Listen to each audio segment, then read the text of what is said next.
बंदर ने तो सारा गेहूं ही जूठा कर दिया। तो हेलो गाइस, आपका स्वागत है हमारे ब्लॉग में। तो आज तारीख है 1/1/2026। हैप्पी न्यू ईयर है। तो आज सुबह सुबह हमारे घर पे खीर पूरी और सब्जी बना हुआ था, तो हम लोग छत पे चले गए खा के। और आज धूप भी निकला हुआ है, देखिए। और हम लोग छत पे बैठे हुए हैं लोग। हम है युवराज है, और यहाँ पे हमारे साथ बंदर भी हैं। पूरा गेहूँ खा रहा है सब। छत पे रखे थे लोग, इसके पहले भी रखा गया था, तो इस सब ने पूरा जूठा कर दिया था, तो फिर से बचा के रखा हुआ है। तो ये भी जूठा कर दिया है लोग। और फिर अब देखिए, तो मम्मी ने बोला कि छोड़ दो, खाने ही दिया जा रहा है। अभी आप देख सकते हैं पूरा मार्केट अभी खाली है, सुबह का समय है, और ये लोग तो आराम से बैठे हुए हैं। चले क्या पास में।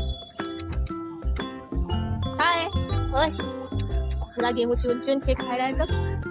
तो शाम हो गई थी, तो हम लोगों ने मैगी मंगा लिया था, तो मैंने मैगी बना दिया।